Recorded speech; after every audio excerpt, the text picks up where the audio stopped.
Hey YouTube, it's Wednesday the 24th August, and haven't posted for a couple of days here, but want to get you caught up. Got the front differential all apart, with the exception I don't have the ring and pinion out yet, or the bearings. Letting that drain the rest of its gunk down into the drain pan here. The steering knuckle area here is just polished smooth. I mean, it is like glass. And you know, for being a 75-year-old vehicle, I am pretty positive, you know, either it hasn't had its four-wheel drive activated very often, or someone's gone in this front end. It's a Dana 25. It's upside down, so let me see if I can't get the numbers over here. Yeah, it's a little dark. Yeah, it's upside down. So just invert that, 2.5, there you go. Gear ratio is 4.88, just like the rear end, so that's a good thing. Nobody's trying to mix and match gears. And the backlash is like 0.006 of an inch, if that. So these gears are in absolutely pristine condition, which lends me to believe that this has been gone into before. The knuckle grease, I'll show you just a minute. There's some more left over in the knuckles there, but I've already cleaned out, and the bearing races here have been replaced. I mean, this front end has been gone through before, so it's in really, really good shape, with the exception of the seals. So the plan of attack on this is just to replace the seals and then the outer bearings. I'm not going to replace the bearings on the carrier, but I will take the ring out and replace the inner seals here on both sides in the tubes, just to keep the diff fluid from leaking into the knuckle, and then vice versa. The little bronze bushings, as you can see, they're polished clean, so those are pretty much, I mean, I wouldn't call them brand new, but they've been replaced.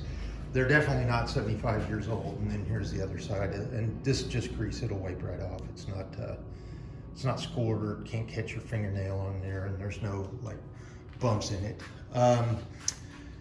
But the steering knuckles themselves, you can see that goop in there. That's like a mix of what is it, 140 weight, 90 weight, whatever it is, and then the axle grease, so it's special concoction, or it's the mil spec stuff. It does have the original Bendix seals, the aluminum plates for the seals for the knuckles, so that's kind of cool. And it actually has the plate. So we've got replacements coming on, but if they are not these, I'm gonna source the replacements, because these are in really, really good shape. Let's see here. The Duomatic hubs, as you know, most of the time these are missing these little lock tab washers, but these are all on each one of the bolts. And then if I can take one of these apart, I want to show you inside. There we go. Look at that. Usually when those little lock washers are lost, let me set this down. On the bolts, what happens is people torque these bolts down so hard that they crack along these sleeves. Well, none of those sleeves on either one are cracked. They're in really good shape. So we're going to be able to reuse these. And the little adjuster screws, let's see. Let's see if I can find one that, where is it?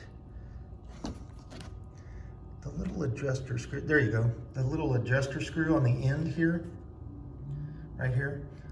That's what gives you the tension to be able to lock these levers down. So one of the levers was real loose. I think it was the other one, so we'll be able to adjust those with that screw. And then you can see the actual locking mechanism here is in really good shape. So don't have the sticker or the little, you know, the little thing, that the plate that would say, you know, Duomatic hubs or whatever, but we'll be able to probably source those once these are all cleaned up. And you can actually see it's got that original blue kind of color, and I'm gonna research because I think those were blue and then these were either black or they might have been like a yellow color, or I think they might have matched that Harvest tan that was on the body. So before we, get those painted if need be, or at least clean them up, but before we do anything further, I'm gonna research and see what was the original on there. And then you can see the axle shafts and all the goo on there. That looks like the original lubricant there, the grease for the original CV, joints for the front. So all of the front end parts are here. I've got it divided, as you can see on this box. Everything for the passenger side or the short side is on this side of this line. Everything for the driver's side or the long shaft of the axle is on this side, and obviously just two axles, easy to discern. Again, the funniest thing, when you order a brake line kit, the metal brake lines for the axles and the body, doesn't come with any of the rubber tubing. So those are actually sold separately. So if you're doing a project like this, find out if the kits that you buy include those. I didn't know until I actually opened the box and then found out none of the rubber rubber tubing was in there. And these, again, this is the front axle, so these look like they've been replaced recently, but we're gonna go ahead and replace those because the brake line and the little fitting is jammed in there so good, so why not? And this metal brake line tube was the original from the frame and the axle tube, and it was so disintegrated it just basically crumpled in my hand when I went to take it off. Do have the brake lever, clutch lever, and then the transmission shaft and the bell crank there is still sitting where it was painted on the 2x4s. But I do have the leaf springs back on. I think I showed you that the last time. And then the rear axle sitting back here, it's all prepped and ready to go. I got it on the rollers.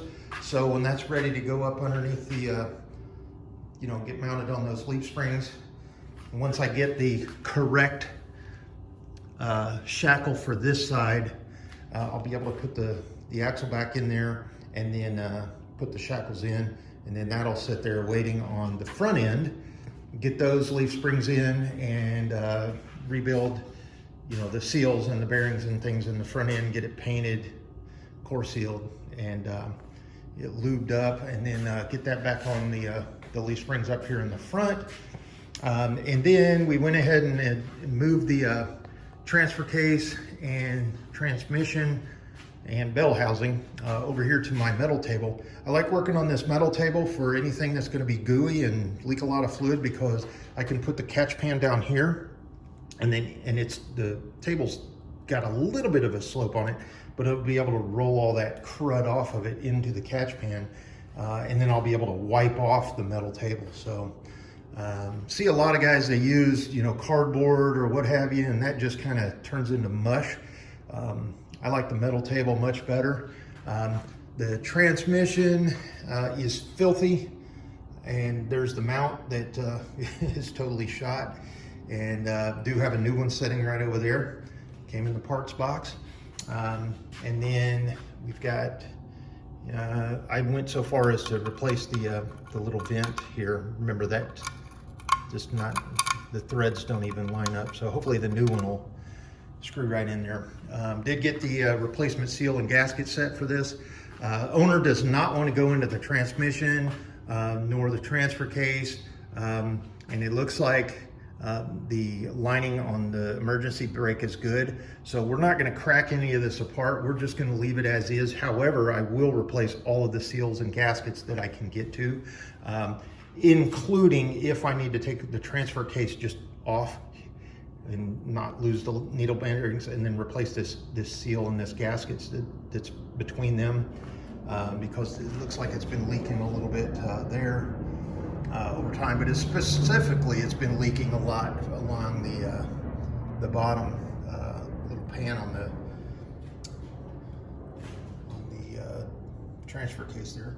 And then I'll pull the cover off here and clean all out inside the transmission, stick a couple of magnets down in here and see if there's any crud or leftover gear chips. And if there is, then I'll go back to him and I'll decide, or he'll decide if you don't want to replace any gears or clean up any bushings in there.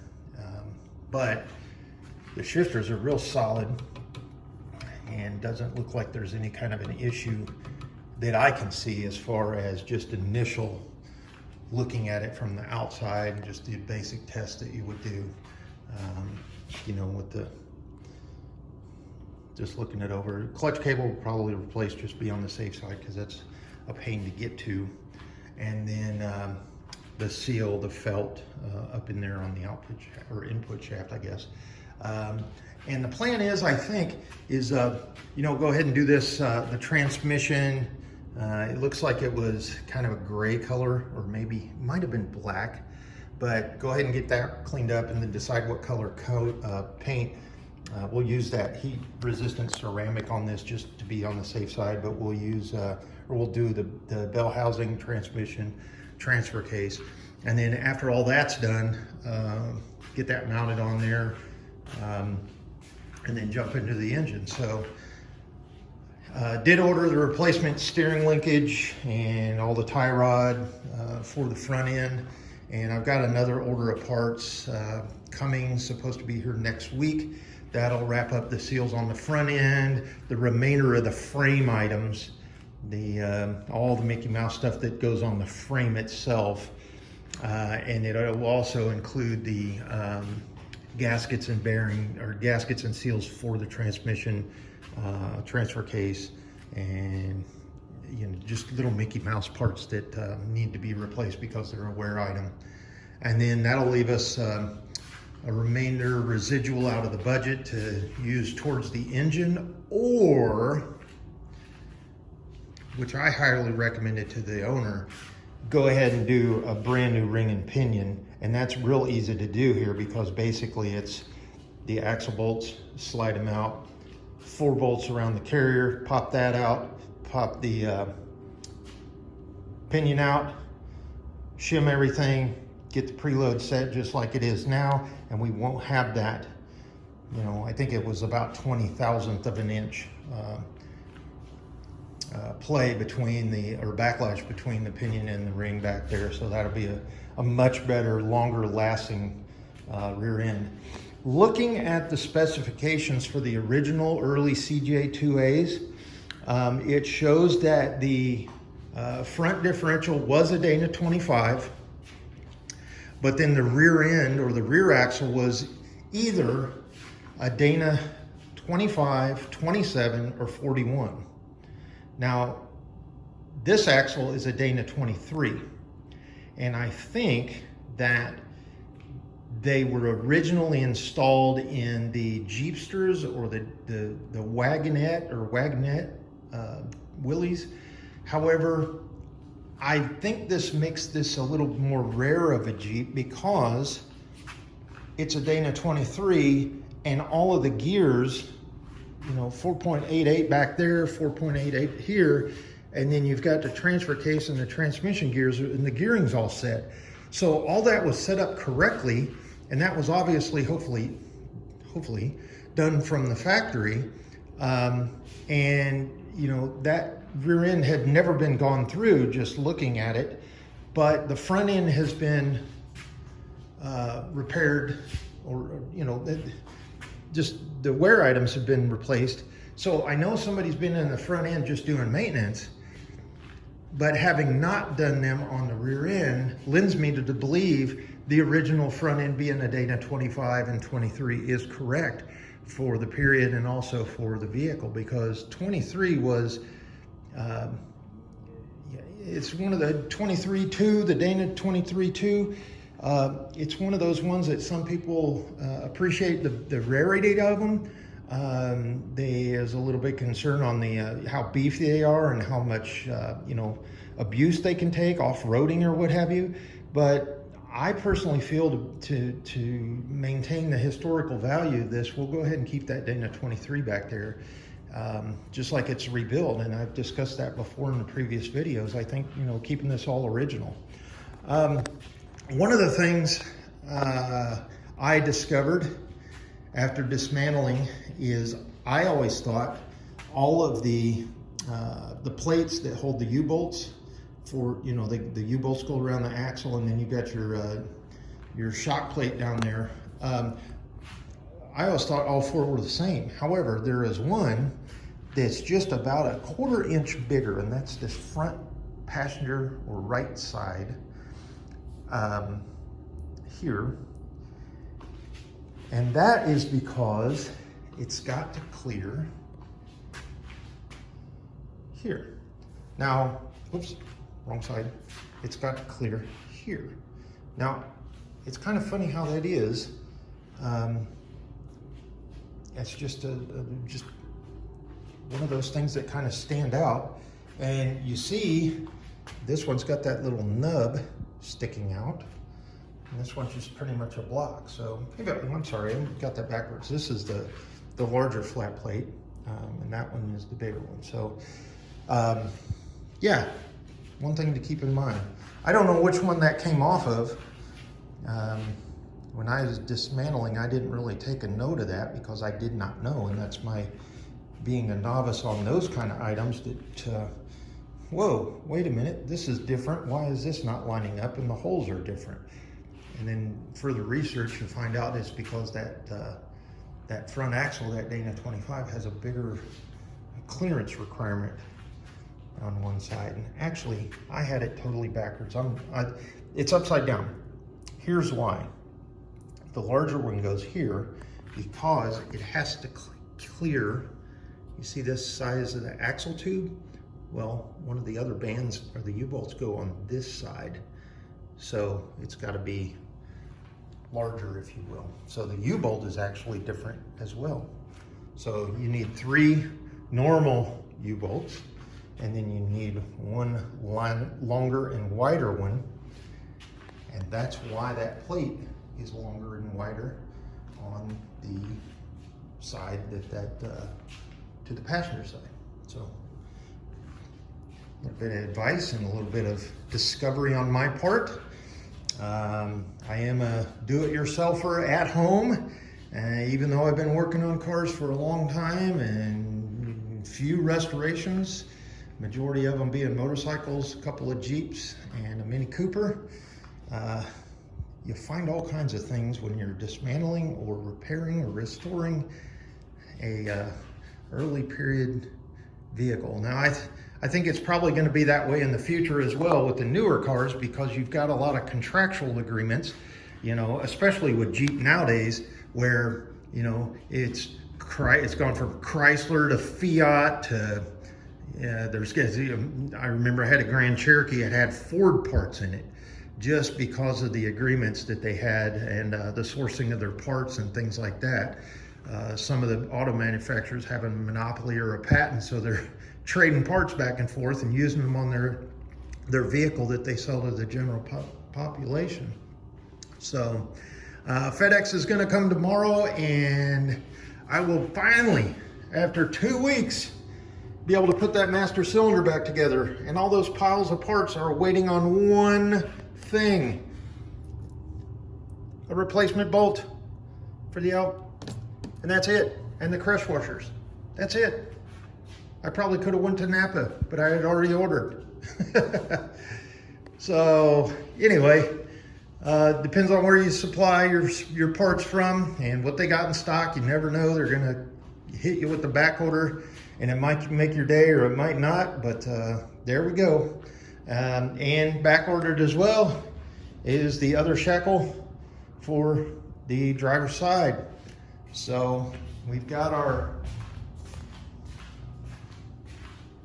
right hand, we're waiting on our left hand shackles, 4.5 to 4.5, driver passenger crisscross. So we're waiting on those, and then I'll put those together. Obviously, I'm not in a real big rush for those right now, because I've got to decide what we're going to do on that axle, and obviously get the leaf springs prepped and on and ready for this axle to be complete, and then get that back on there. And then after the engine, which we're praying everything in there looks good or good enough to be able to reuse for quite a while, then it's on the wheels and tires, and get that steering, well, let me back up, get that steering in there, get the get everything that I can do. As far as drive shaft, I do have U-joints coming, universal joints replacements. But get the steering linkage all lined up and get that prepped. And then we'll be able to transmission, engine, get that placed in the vehicle, engine into the vehicle. Still got to buy a new radiator because the other one is shot. And then jump into, you know, there's also things that I'm going to have to rebuild, such as the starter, and get the bushings correct and get that cleaned up. And then make sure the alternator and the bearings and everything inside of it is good. And then actually before we took the engine out, we pulled the alternator, but it had this homemade bracket, and we're going to have to get that pressed flat again, because it had, let me get this way so you can actually see. The way the alternator was, it was mounted onto the bracket on the engine there. Oops, on the engine there. But the top bracket that kind of allows it to kind of pivot, it was comped. So it was kind of, the alternator was sitting like this, and I know that's an extreme angle, but just to prove a point. So the belt was rolling around the water pump and the crank pulley there, but then it was kind of coming over here at an angle. So it was, you can look at the belt and it's actually worn down one side to an extreme. So the whole reason for that is that one little bracket on the top was bent back like this. So we're gonna take that down the street for a guy that has a press and get it to press flat, or we'll fab up a brand new one out of the same real hard steel and get that back on.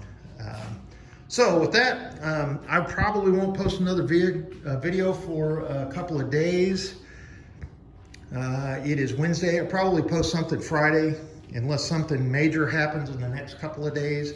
But yeah, Friday. And then next week is when the big bulk of parts will come for the front axle and everything else I described. And we'll be able to get the rolling chassis back together. And then that's going to be the phase to where, you know, then it's just wiring and get everything prepped, get this out of the way, somehow get the body and the hood and the windshield and the fenders in here so I can prep all those up for the welder in the fabrication phase. And then lastly, sometime probably in January or February, will be, or in the springtime, depending on where he's gonna get it painted, will be time for paint. And then once it's painted, it'll come back over, and then I got to put all the gauges back in and everything like that. So y'all know how it goes. You got to do it in steps and in increments. The biggest thing and the biggest advice I would tell you is keep your work area accessible. Put your main, you know, like here I've got the frame somewhat centered in the garage. And this is a 2-car garage, but I got it somewhat centered. And then as I'm able to roll things around and get them placed back in there, that allows me to work around the perimeter and walk in and out. I've got a pathway to all my tools, my compressor, my tool chests, and then I've got my small disassembly area here. And then I've got my, I would call it a major disassembly area here, but then what I back this up is with these foldable tables, and each one of those have a pretty good weight rating on them. So I use those with some cardboard on top just to keep them somewhat clean, and go from there. So a little bit of advice there. Those of you that are thinking about jumping into this and on your first car, or you know, if you're working on a boat, motorcycle, whatever it may be, just make sure you've got access to what you're working on, because nothing is worse than having everything crammed together and then needing to get it, you know, crawl up underneath, or you know, you drop a bolt and then it rolls somewhere and you can't get to it. So, you know, do that. And then the other thing is, I like to keep as clean as possible a floor as I can, because nothing is worse, in my opinion. Well, there are things, but to be working on something and drop a bolt and listen to it roll and think it fell over here, but there's 19 other things laying in a pile, plus dirt and grime and everything else and grease.